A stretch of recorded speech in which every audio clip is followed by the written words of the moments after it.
서울대는 원래부터 융합적 역량을 되게 중요시 하고 있었기 때문에 실제 MMI에서 그것을 접목시키고 있습니다. 그것을 오늘 같이 한번 볼게요.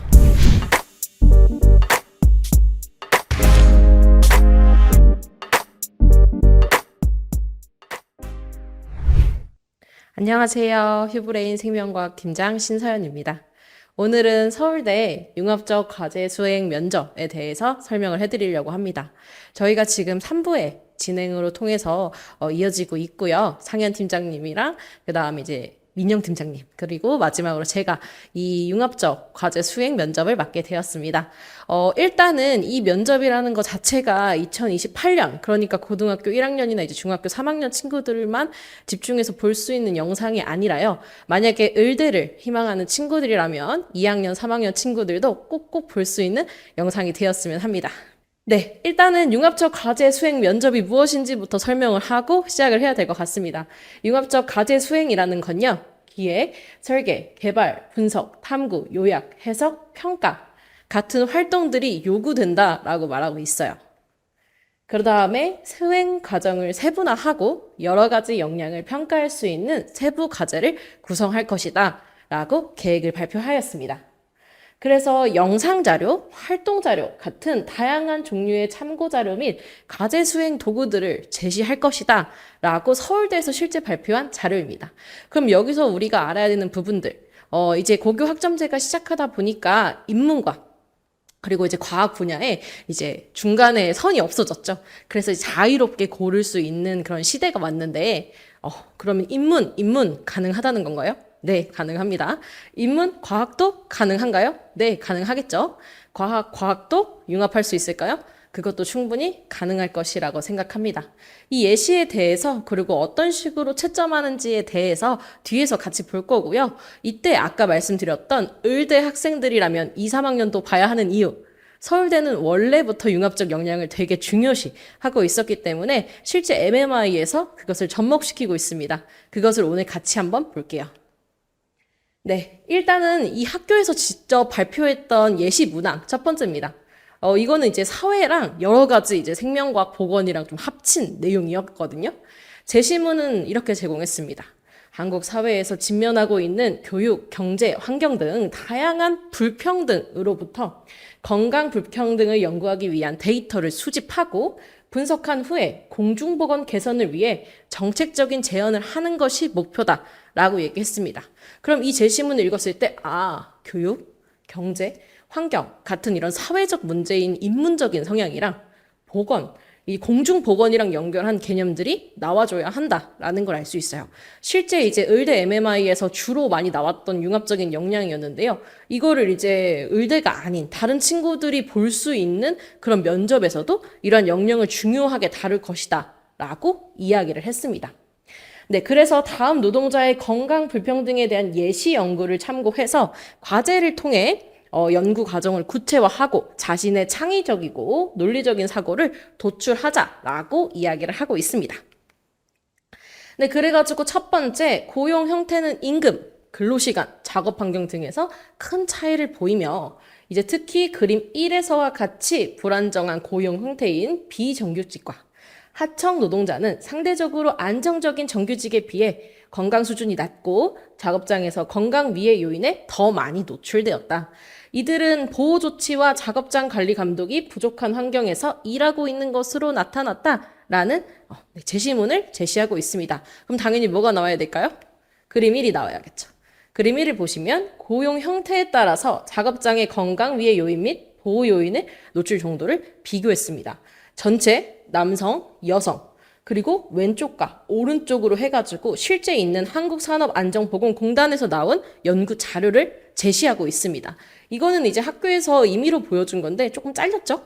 왼쪽이 뭐고 오른쪽이 뭐고 주황색 더 진한 게 뭐고 옅은 색깔은 뭔지 그 부분에 대해서는 아직 나와 있지 않습니다. 근데 그런 것들을 이제 실제 면접에서는 제공을 하겠죠. 그러면 여러분들이 보고 남성은 어떻고 여성은 어떻고 어떤 차이가 있구나 혹은 왼쪽 그래프에서 오른쪽 그래프에서 말하고자 하는 바는 이것이구나 라는 것을 도출할 수 있어야 됩니다.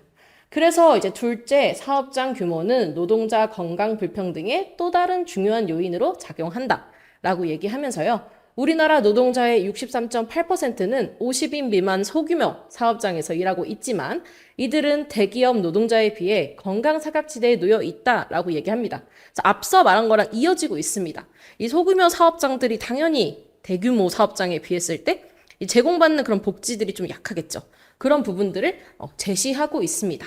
그러면서 뭐라고 얘기하냐면요. 산업안전보건 규제에서도 예외로 간주되는 사례가 빈번하다라고 얘기하면서요. 이제 노동권 보호 정책에서 제외된다는 거예요. 혹은 다음 사람 순위인 후순위로 밀려나는 경우가 많다라고 이야기하고 있습니다. 그래서 연구에 따르면 그림 2에서와 같이 소규모 사업장 노동자는 업무상 사고 발생률이 높고 주관적 건강 수준이 낮은 것으로 나타났다 하면서 그림 2를 제시합니다. 이 그림 2에서는요, 업무상 사고 재해 발생률과 이제 만인율을 보여주고 있고요. 오른쪽에서는 주관적으로 건강 수준을 좋다라고 얘기하고 있습니다.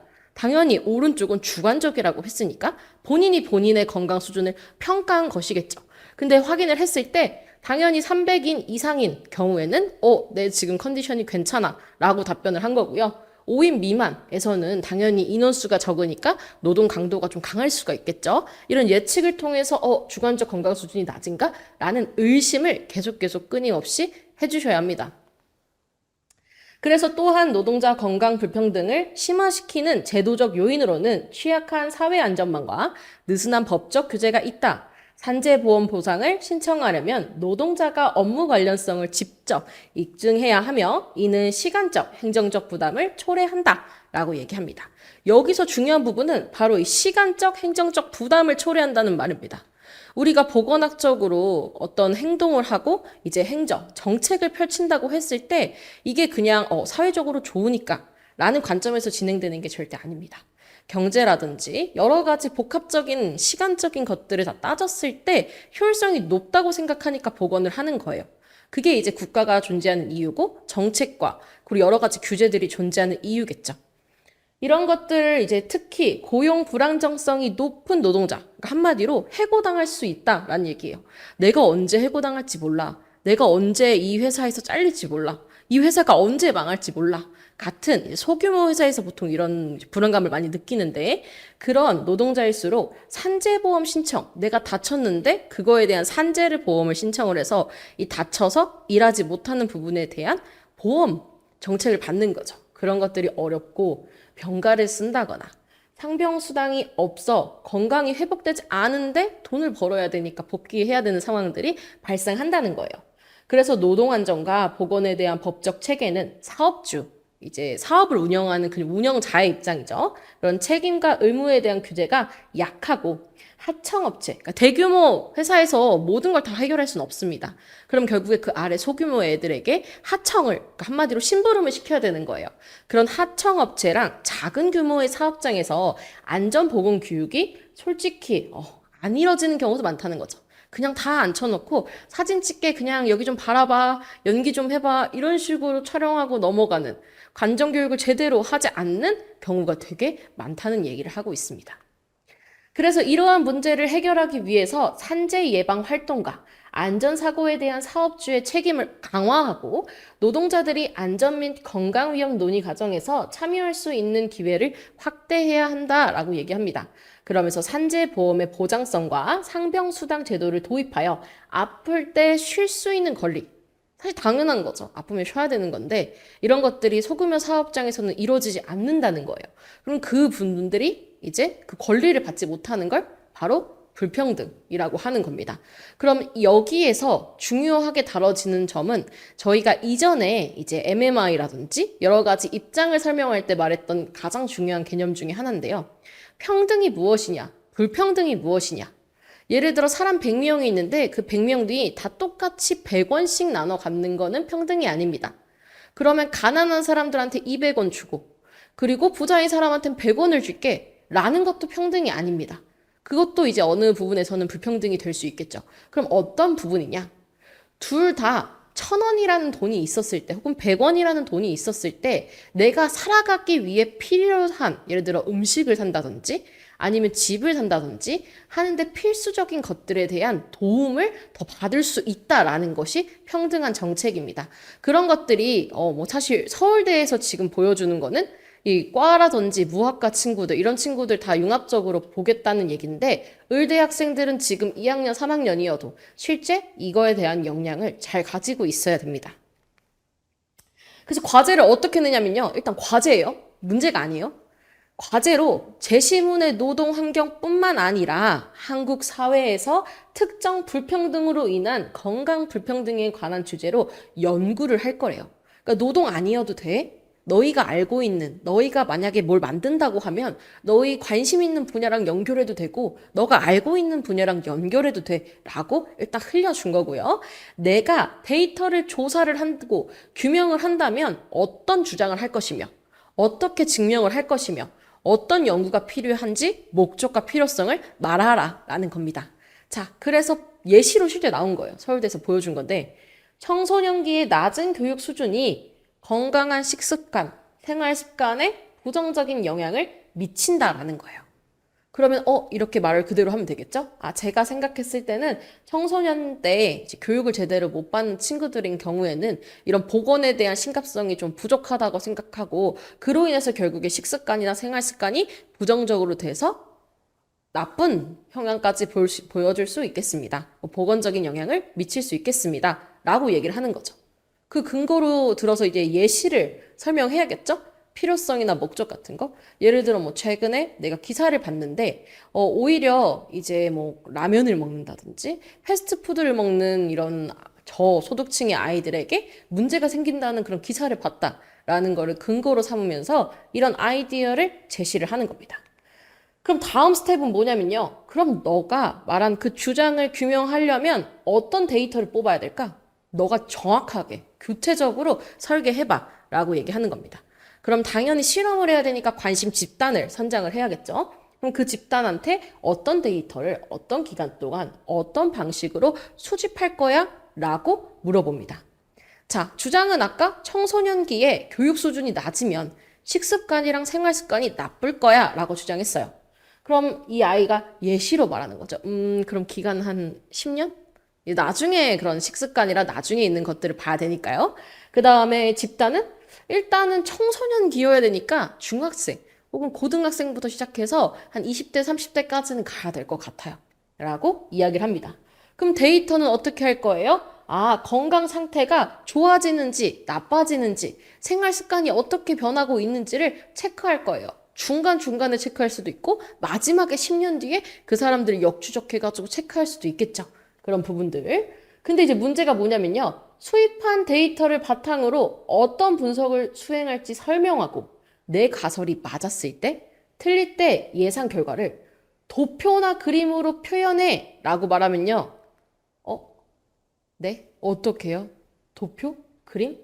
그러면 이제 정말 이제 초등학생들이, 유치원생들이 그림을 그리듯이 아이들이 표현을 하게 됩니다. 그럼 여기에서 우리가 이 어려운 난관을 헤쳐나갈 수 있는 가장 좋은 방식은 무엇이냐? 내가 하는 앞선 주장들을 최대한 자세히 말하는 거예요. 대략 10년이요. 이렇게 말하지 말고 제가 봤을 때는 10년, 20년, 30년 단위로 끊어서 체크를 하겠습니다. 라든지 아니면 도대체 그 건강한 식습관이라는 게 뭐야? 그런 그 물음에 대한 질문들, 데이터들을 정리해 놓은 걸 상세하게 말해야지 그걸 표로, 그림으로 정리할 수 있습니다.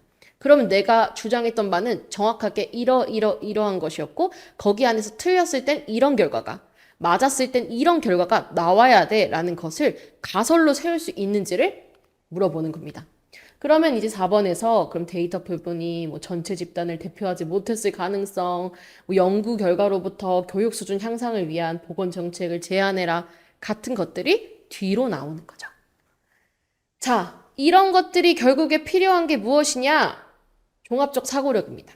근데 이 종합적 사고력만 있어서 되는 게 아니고요. 지식 탐구, 창의적인 사고, 공동체 역량, 협력적 소통 이렇게 5가지가 중요하다고 서울대에서 발표를 했습니다.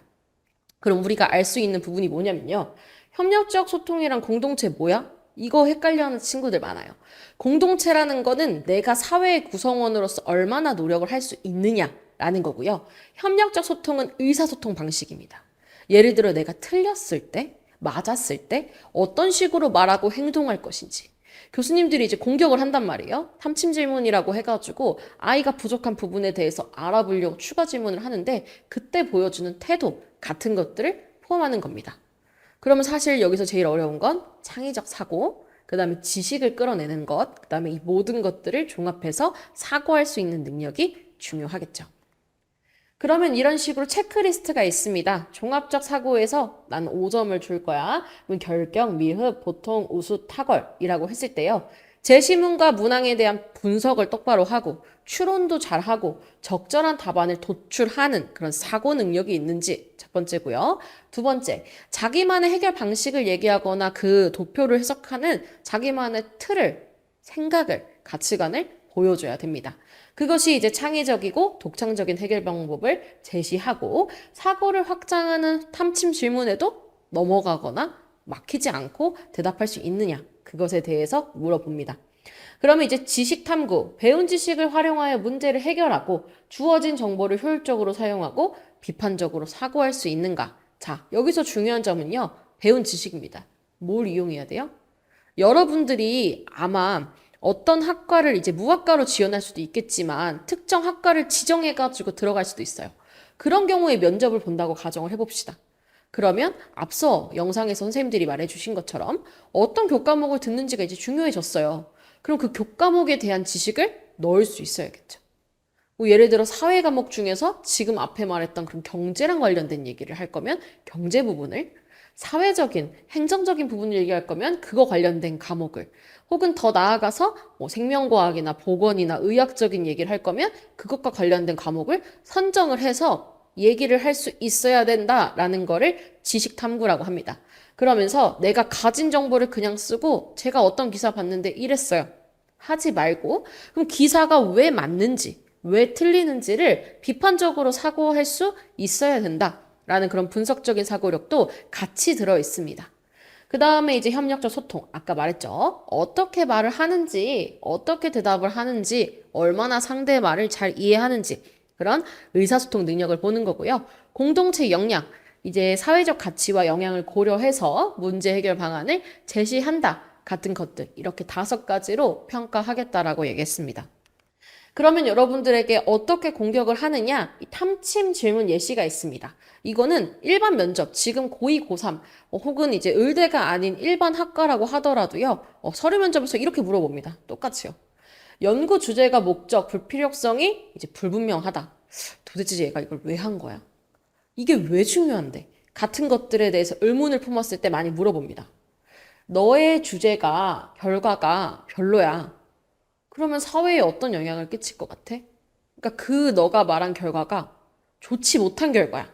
좋은 결과야. 같은 것들을 물어볼 수도 있고요. 그럼 너가 기존에 있던 연구랑 어떤 차별점이 있는데? 같은 것들. 그 다음에 그럼 너가 제시한 주제를 양적 자료를 통해 분석해야 되는 동기는 무엇인가? 그러니까 많이 여러 명한테 데이터를 뽑아야겠죠? 뭐 이런 대답을 했을 때 왜? 소수여도 질적으로 좋은 데이터면 좋은 거잖아. 라고 질문할 수 있어요. 그럼 내가 왜 나는 질적인 게 필요한지, 양적인 게 필요한지 이야기할 수 있어야 된다는 거죠.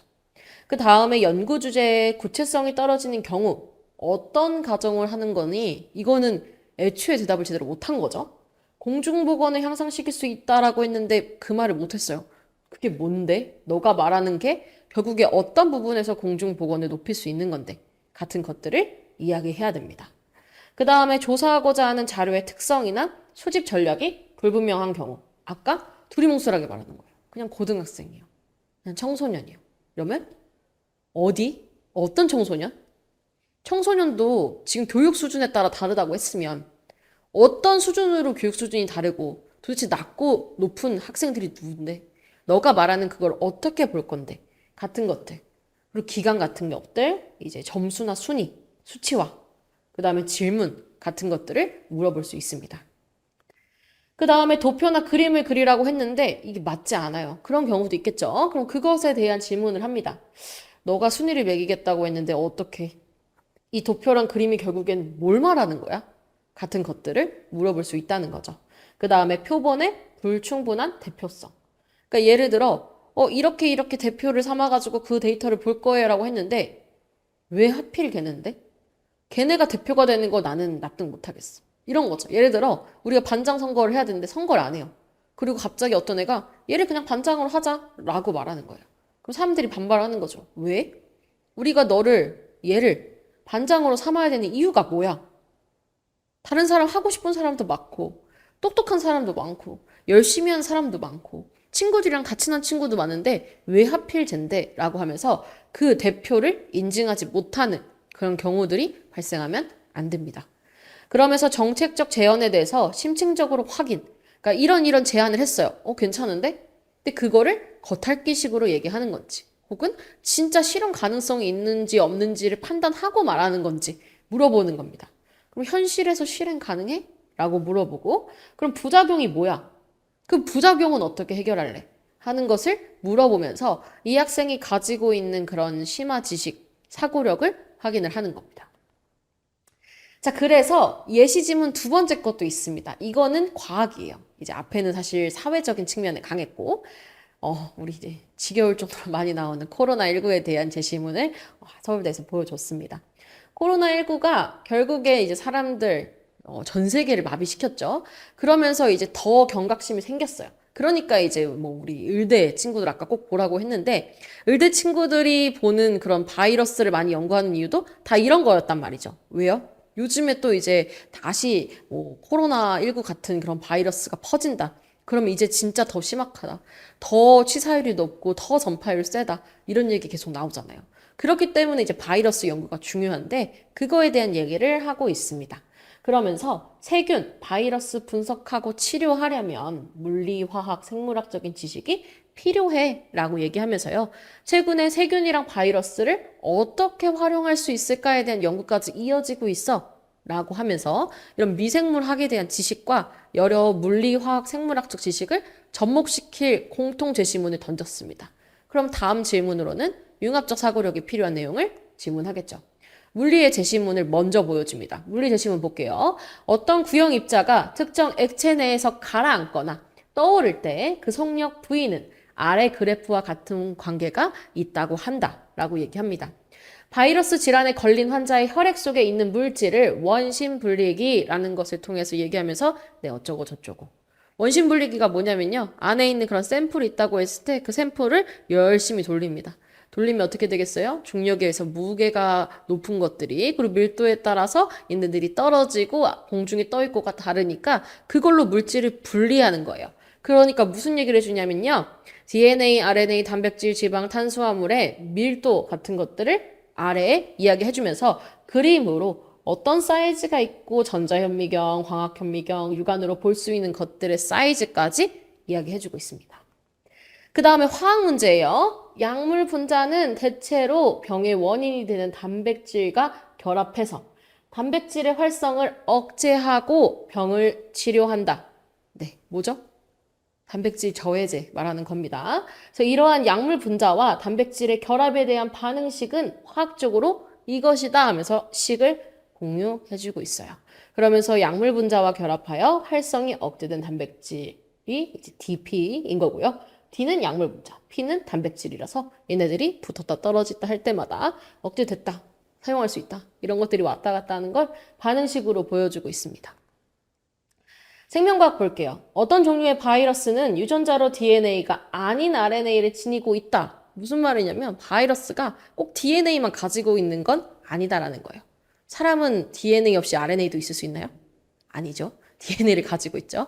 그 부분에 대해서 얘기를 하는 겁니다. 잠깐 여기서 RNA 우리 몸에 있다고 배웠는데요. 네, 그건 다른 얘기예요. 우리가 가지고 있는 유전자의 기본 단위는 DNA다. 그 얘기 하는 겁니다. 근데 RNA를 기본 단위로 가지고 있는 바이러스가 있습니다. 그럼 여기서 무슨 얘기를 하냐면요. 유전자 중합 효소라는 걸 이용해가지고 어떤 식으로 진행이 되는지 뭐 복제해주는 이런 것들을 숫자로서도 설명해주고 있습니다. 문제를 볼게요. 자, 환자의 혈액을 원심 분리해 바이러스, 혈구, 혈청 단백질 등을 분리하려 한다. 이때 바이러스, 혈구, 혈청 단백질은 원심력에 의해 해리 되었다가 분해되지 않는다고 한다라고 했어요. 해리가 되거나 분해되는 게 아니라 무슨 말이냐? 돌렸을 때 망가지는 거 아니에요? 망가지진 않습니다. 라는 얘기입니다. 그럼 어떤 것이 먼저 가라앉아? 어떤 게 떠? 무게나 밀도에 따라 달라지겠죠. 그 얘기를 해야 되는 겁니다. 어떻게? 물리학적으로. 두 번째, 서로 섞이지 않는 두 액체가 밀도 D1, D2를 가지고 있다고 했을 때 어떻게 원심 분리를 통해서 물질 분리를 효율적으로 해볼래? 라고 얘기하는 겁니다. 어떻게? 물리학적 개념을 가지고. 화학을 보겠습니다. 약물 후보군의 물질인 A와 B가 있습니다. 이 물질들은 모두 바이러스의 감염성과 큰 관련이 있는 단백질 P와 아까 보여줬던 그 DP, 그런 C과 같은 경우에 결합을 해가지고 활성을 막는데요. 이 물질들을 각각 일정 부피의 혈액 내에서 P와 섞어준 후 시간에 따라 농도를 봤더니요. 결합하는 반응을 봤다는 거예요. 그러니까 막 효소 기질 결합하는 그런 그래프 같은 거 바로 머릿속에 떠올려야 됩니다. 그럼 그 그래프는 아래와 같습니다. A, B의 초기 약물 이렇게 농도 쭉 써주고 그래프도 실제 있어요. 그래서 마지막에 뭐라고 하냐면 약물이 있는데 두 약물 중에 어떤 게 바이러스를 효과적으로 억제할 것 같아? 계산해서 분석하라는 거죠. 생명과학, 박테리아 C는 염색체 내에 약 500만 개의 DNA 염기쌍을 가지고 있는데요. D는 자신의 유전자로 1만 개의 RNA 염기를 가지고 있습니다.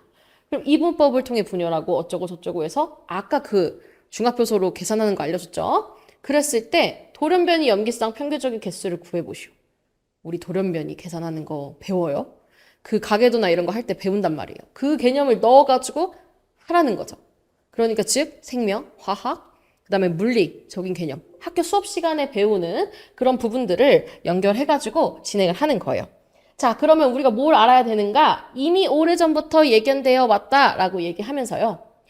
결국에는 이제 여러 가지 부분들에 대해서 우리가 서울대, 의대 혹은 다른 MMI에서 하는 것들과 다 이어지는 부분이다라고 생각을 해야 됩니다.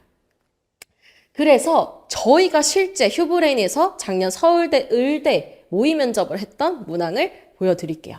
보여드리면 공통제시문으로서 AI에 대해서 일단 설명을 해줍니다. 실제 서울대, 의대에 붙은 애들이 푼 문제예요. 그 다음에 왓슨과 의료진 간의 진단 일치율을 공개를 했습니다. 그러면서 질문을 1. 제시문 해석해. 2. 암종별 진단 일치율의 차이를 보이는 이유가 뭐야? 라고 물어봤고요. 3. 폐암처럼 AI가 진단에 어려움을 겪는 질환에서 AI 기술 높이려면 어떻게 해야 돼? 이미 옛날부터 MMI에서는 융합적인 사고력, 이런 도표를 분석하고 여러 자료들을 확인하는 것들이 중요하다고 실제 서울대에서 이야기했습니다. 결국 똑같은 얘기 한다는 거예요. 왜? 이번에 이제 2025학년도죠. 서울대의에 저희 합격한 3년 동안 저희한테 관리를 받아가지고 그 친구가 후기를 보내줬어요. 선생님 이런 면접 문항 나왔어요. 그래서 그거를 토대로 정리한 바는요. 하루에 커피를 마시는 숫자에 대한 집단별로 암 발병률을 다룬 실험 결과들이 표로 정리되어 있었고요. 남자랑 여자랑 나눠져 있었고 유의 확률이 P값인데 그 P값이 1보다 작으면 유의미한 결과라고 이야기를 했습니다. 그래서 제시문 해석하세요. 해석할 때 어떤 부분 조심해야 될까요? 실험을 보완해보세요 라고 이야기를 했다는 겁니다. 자, 그러면 우리가 알 수 있는 부분. 결국에 창의 문제, 융합적 과제, 분석적 주제 토련. 이 다 모든 것들이 종합적 사고력을 보여주기 위함이라는 거예요. 그럼 우리가 어떤 식으로 공부를 해야 될까라고 생각을 해봤을 때 가장 중요한 부분은 바로 그겁니다. 우리가 봤을 때, 지금 내가 봤을 때, 혹은 이제 우리 부모님이 봤을 때, 혹은 이제 뭐 여러 교수님들, 학교 선생님들이 봤을 때, 이 아이는 참 자기가 가지고 있는 교과 수준의 개념들을 하나도 아니고 둘도 아니고 셋도 아닌 것들을 모두 융합적으로 가지고 이야기하고 생각하고 펼쳐나갈 수 있는 거구나 라는 부분들을 강조한다는 거죠. 그리고 그거를 실제 확인해서 아이들이 뽑겠다는 거예요.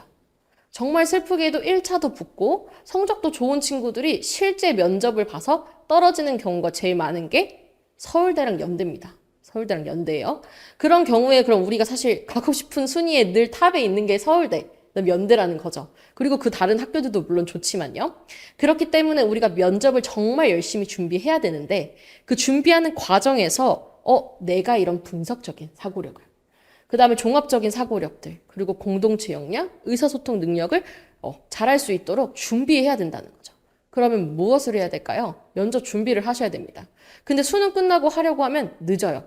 친구들이 제일 많이 한 후회가 조금 미리 할 걸입니다. 그거는 서류 면접뿐만 아니었는데 문제는 그거보다 쉽다고 여겨졌던 일반 면접 그리고 MMI 면접 같은 것들이 더 어려워질 수 있다라고 서울대에서 공표를 한 겁니다. 거기에서 변별력을 주겠다고 한 거거든요. 그러면 저희가 이제 설명하는 이 세 가지의 유형들에 대해서 이해하셨던 것처럼 뭐 내가 어떤 식으로 공부를 좀 해봐야겠다. 내가 부족한 거는 이 세 가지 유형 중에서 어떤 유형이다. 혹은 나는 좀 종합적 사고력이 떨어지는 것 같아. 공동체 역량이 좀 안 맞는 말을 하고 있나? 같은 것들을 고민하셔서 준비하셔야 돼요. 그게 본인 스스로가 안 되면 학원의 도움을 받으시던지 학교의 도움을 받으시던지 하는 과정이 꼭 필요하다는 거죠. 그래서 지금 이제 의대가 아닌 친구들도 이 영상을 보고 있을 텐데 그런 것처럼 마찬가지로 모두 다 사람들이 이제 진짜 수시를 가든 정시를 가든 면접이 있잖아요. 그런 역량 안에서 나의 자치의 가치와 지식 소양을 끌어올려야 된다라는 것이 2028년을 이제 겨냥한 서울대 발표 내용이었습니다. 네. 지금까지 저희 이제 3부 동안 이어지는 내용들을 봐주셔서 정말 감사하고요. 혹시 문의사항 있으시면 저희 학원으로 연락을 하시면 언제든지 상담 가능하시고, 아마 상현 팀장님이랑 민현 팀장님도 말씀하셨을 텐데, 저희 학원에서 이제 여름방학, 그리고 추석 때 진행하는 면접 프로그램들이 이미 정해져 있습니다. 네. 근데 인원들은 정해져 있으니까 문의하실 분들은 빨리 문의해 주시면 좋고요. 그리고 꼭 의대, 뭐 꼭 내가 전혀 무학과, 뭐 이런 거 상관하지 마시고 일단 책은 많이 읽으시고 이러한 지식 소양, 사회 문제에 대해서 모든 학생들이 관심을 가지는 자세는 정말 좋은 것 같아요. 그런 부분들을 좀 강조하셔가지고 네, 면접에서도 늘 좋은 결과 있으시길 바랍니다. 감사합니다.